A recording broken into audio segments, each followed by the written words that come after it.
So honestly, this is a pretty important video for spiritual seekers. Now, the irony here is that this information is pretty simple, but it might theoretically be somewhat hard to find because there are going to be way more people that are going to want to try to teach or preach super enlightenment, meaning that you can become a super special guru if you follow them for long enough. Or, let me see, and nobody really has anything to sell you when they tell you it's only about this. So if I would be sitting here with a Indian necklace and a special name, and I would be saying, no, no, no, I got super enlightened, and you follow me, and I'll send you blessings, and you send me money. That is somewhat more common, probably even way more common in this schemy world than someone telling you the first three stages. And I think Buddha also taught the first three stages. He said if you have gone beyond your mental suffering of clinging and aversion and desire, and have a clear mind and have realized your own self or no self, it's no point in getting hung up over the words, then you disregard all teachings. And he didn't really pose himself as a god as far as I know. So it's kind of important to understand, otherwise you may have had a glimpse, you may have had a spiritual experience, and you think, well, if I had a spiritual experience with just a little bit of experience, then there must be people who had a lot of experience, who put a lot of effort in, and they must have attained the super enlightenment, and I must now follow them. That's actually pretty common. So, of course, there are a lot of decent teachers as well, but there are a lot of schemy teachers as well. And probably, I don't know most of them, but a lot of them, almost all of them, really like to get money from this, right? They really like it when you pay them and come listen to their seminars and do their calls and whatnot. So almost all of them, almost all teachers in some sense, not a lot of them are in it for money. That's just a fact, because it's so damn simple and you can't really give it to anyone that there's no point in becoming a special teacher on this subject. You can sort of guide people, but it's really nothing special, actually. In fact, you would be more of a life coach than a guru, because there's nothing to guru to anyone. So the first stage, at least a little bit, but a little bit is not sufficient enough to become a special status person, I would say, for this. So these are the three forms of enlightenment. There are no other forms of enlightenment. These are the only three forms, and I know this because I spent 10 years of my life practicing like 10 hours a day, the whole day, reading, studying, meditating, going to all the teachers, meditating. Meditating was often unemployed. I would just spend all my time on this. So, and I'm pretty intelligent. I had glimpses before. I have entered total samadhis for a few times with just meditation, or many times, depending how you would argue it. But I'll get into the details. But I have spent, let's say, 9 years, and then almost 6 to 9 hours a day, I would say, on average. Something like that, maybe 7 hours, 6 hours on average. If you would count sleeping, meditating during the night, and being conscious during dreams, and being conscious when trying to sleep, it might even be a lot higher. Of course, I would still sleep sometimes. There would be periods of deep sleep where I would not be aware. There would be times where I would be in deep sleep during certain circumstances, like when the sun wouldn't set in Sweden and I only had a flat mat that I could only lie on my back on. I would get total samadhis, when I would not exist at all as a person and kind of forget I existed as a person, because the meditation was so consistent and so deep. But honestly, that is not that special. You don't need that to experience the sort of experiential state of enlightenment, so to speak, which is just experiencing pleasure or relief in meditation from the world, essentially. That is, you don't need to go into the full samadhi to enjoy this, because in the full samadhi, it's still enjoyable because it's peaceful. but it's very deep. You forget you basically exist. It's like total ego death, and that's very peaceful. It's nice, but it's not like super special. It's not necessarily better than just experiencing it sort of halfway through and getting release and sort of blissful or spiritual energies. Like deep relaxation from it, being half in it. So the total understanding is not even that special. People might think, oh no, but and any experience is going to come and go. So the idea that you can be in total samadhi all the time doesn't make any sense. It just doesn't make any sense. You can have spiritual states during the day, but you won't have a total samadhi. That means you're unconscious. Period. They mean you're not conscious of the world. And if you have that, who cares? It's like deep sleep but conscious. It's not that you wouldn't long for to be in deep sleep all the time. You would only do that if you're always unhappy. Then you would always want to sleep, which in some cases can be understandable. Sleep can be, and meditation can be very nice. It can be sort of addicting.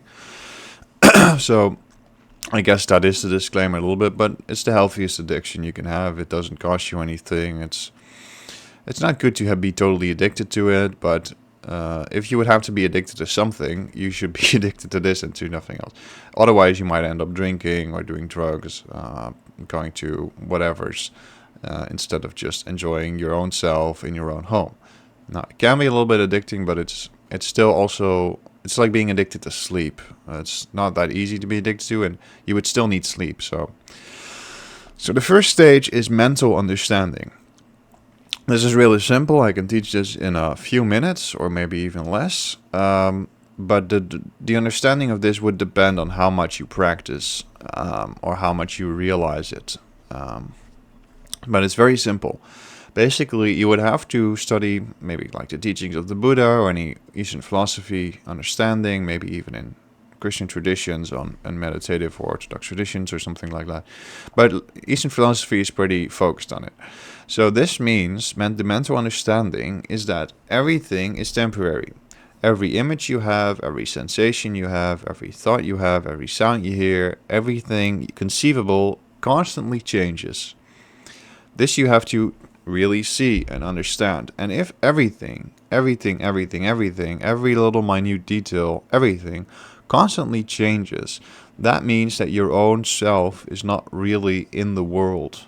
Because how can you really be something if it's always changing? It doesn't make so there is no real solid self in the world. Basically, that is Buddhist enlightenment in some sense. And then you also realize that because there is no solid self in anything, it's harder to get offended maybe because your persona is not really in the world so much anymore. But you also understand that in this ever-changingness, there is a background or a space or a peaceful self that is the nothingness, that is beyond everything, and that watches everything. So the world is constantly changing. Every little minute detail of your body, every up and down, every peaceful, no peace, every sound and silence, maybe not silence, but every sound is constantly changing. And this you're watching. So there's in some senses two parts of yourself. There's the ever-changing self, which is not really oneself at all, but always changing, but it's still sort of oneself. Your body is still pretty consistent, and there is the nothingness, the beingness, the pure emptiness, the light, the subtle light. And Buddha said, if you had to pick between oneself or the other, if a worldly person, it's better for the worldly person to believe that he is the body, because at least that's pretty consistent. But the thoughts are like a monkey that goes from tree to tree every single day, every single moment. So your thoughts are really not your own self, and every sort of mental offendedness that you can experience with someone calling you a name, that's just thinking going on. Oh no, he called me a asshole, and that is really bad for me because I'm only this body and this mind, and this is really bad. And just a loop of mental whining, and this is not you. This is always changing. So this is the mental understanding. Now, if you have this, and if you realize this, if you focus a little bit on this and learn to understand it, then you have the mental understanding of enlightenment. It's that simple. Now, you can also get the meditative understanding, Some people may have had this without even coming into contact with any form of philosophy at all. And maybe a child and feeling like, whoa, I was the great nothingness. I was, I fell into a void. Whatever someone can experience, light at night or whatever. That becomes a meditative understanding. And this can go very deep. As I said, when I was in Sweden and the sun wouldn't set and I had a tent and I was only laying on my mat, it would be hard to sleep essentially, but I would still meditate for the whole night. Well, then I would fall down into this, not fall down, but I would go into deep sleep and it would remain conscious, and I would barely remember that I exist as a person, only somewhat at all, and it would just be a void of light, basically, or subtle nothingness. And it would be very peaceful, and when I would get out of that, or when a dream would appear, and then I would wake up, I would realize, oh yeah, okay, so that's the deepest, that's total ego death. And it's honestly not that special. But then your realization goes so deep, I guess, that you know without a shadow of a doubt that there's no heaven and hell. There's just a big void of beingness, a very primal sense of beingness that's below the world, you could say, or beyond the world, and that the world comes into, and then when the world goes away, you go back into nothingness, deep peace, deep nothingness, and then the world would arise again. So that would be a total meditative understanding.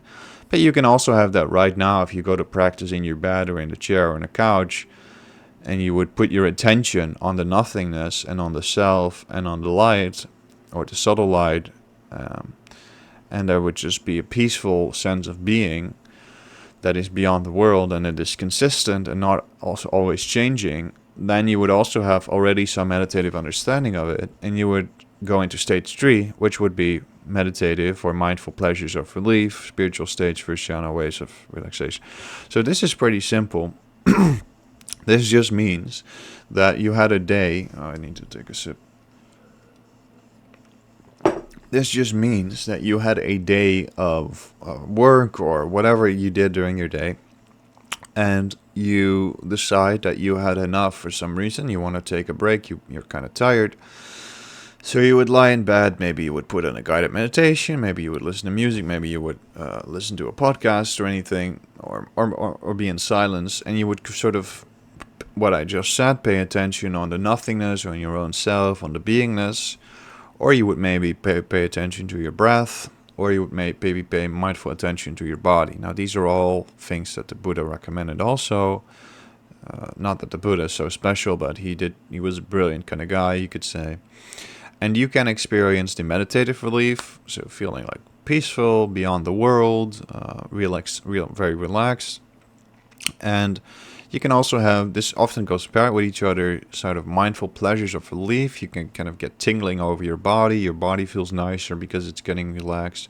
You feel kind of maybe the spiritual light within your body, and there can come these waves of tingling over the body, which is also called the first jhana in Buddhism, which is like the most physical aspect of the meditative concentration states, and you just feel pleasure from that state. And this can be very deep. It can be you barely remember or experience the world at all, or not that deep, and you just are still very conscious of everything. Maybe you're even listening to a podcast or to music. And this could also happen when you're sitting in the bus or in the car or walking or whenever. I find that chilly. Sometimes when it gets a little bit chilly, that can start some of the waves a little bit, and it's just pleasurable. It's just like a nice massage or whatever, and it's just a nice feeling over your body. And so you can have the meditative release, that you're tired and you feel really good, you feel really relaxed, that you're enjoying the spiritual sense of yourself and not being constantly stuck in the world or whatever, or stuck with your personal ego problems. You're just enjoying the nothingness, or you're getting these waves. Usually these go paired together, or you're in the world and you get some of these waves of maybe like alignment. Maybe there's not so much ego and stress in your body, so your body can feel these spiritual energies. That's it. That is the full spectrum of what is there to be in enlightenment. And also, you should think of it like this: how stupid is the idea that you can have that there are billions of people, right?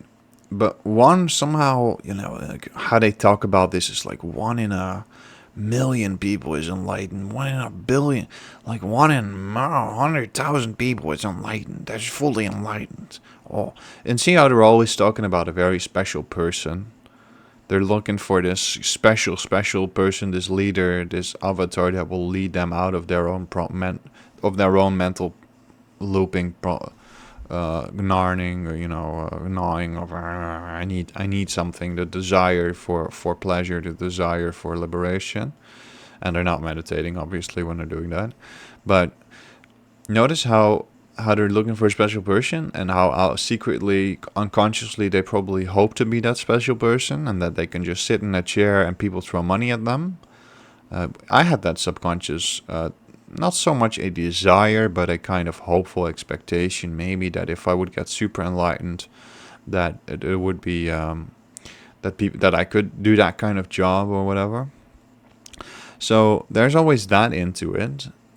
But also realize how stupid that is. That there are billions of beings, and all of these billions of beings are totally in the darkness. And I guess, in some sense, in this day and age, when people are really not practicing at all, or not being spiritual at all, you could say that this is sort of true. But even if beings are so-called in darkness because they're not meditating or enjoying the spiritual self, they can still be happy just living. So it doesn't make any sense on that level either. But realize how stupid it is that there are sort of billions of beings, and that only very few of them human that have closed their eyes long enough, that they have just closed their eyes and just enjoyed or focused on their inner self, that they somehow, boom, now they're a superhuman. And now they can have no suffering whatsoever. It doesn't matter what happens to them. If they're outside in the cold and they don't have a place to stay, if they're super hungry, if they're in a very stressful situation, if they're whatever you might think of, that they would somehow be so superhuman, so super enlightened, that it would not hurt them, suffer them in the slightest. And that would be a superhuman enlightened being.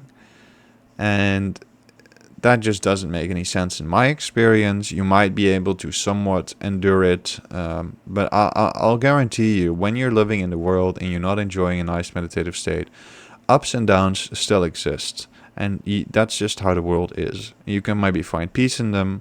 You can maybe enlighten it through maybe having a good life, having a grateful life, maybe through prayer, meditation, or loving your own life and your relationships. And you can sort of endure or maybe even enjoy the lows and the highs, or the stresses and the thrills and etc. So that you're not really suffering that much. But I can guarantee you, if any human would be tortured, for example, or experience something really gnarly, hard, painful, there will be a degree of suffering, and that will be there. Period. It's I can swear to God, and there are no special people. And I mean, the proof is in the pudding, really. Go to any of these gurus, and how are they living? If they would truly be beyond all suffering, and many of them do agree that they have a human part that can suffer. Many of them do agree that this is the case. Because if there weren't, why would they even do anything for pleasure at all?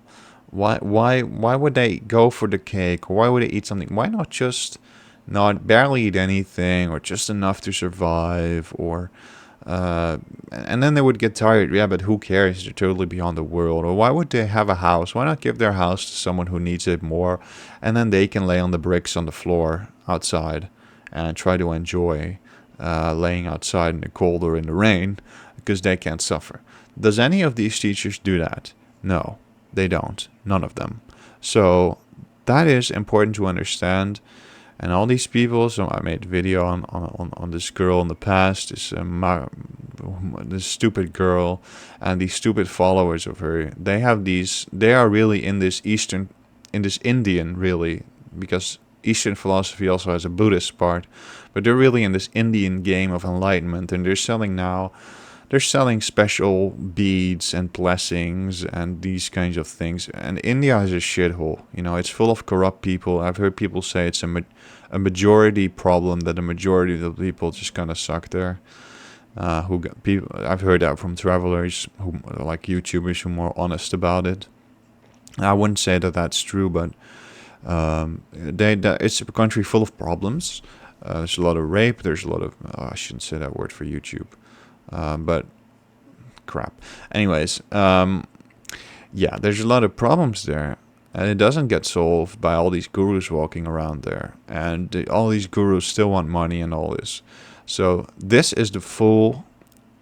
These three stages, they're not really stages, I guess. Maybe they're sort of stages. These three forms of enlightenment are all some things you can practice, and these are the only things that exist, and there is no super enlightenment.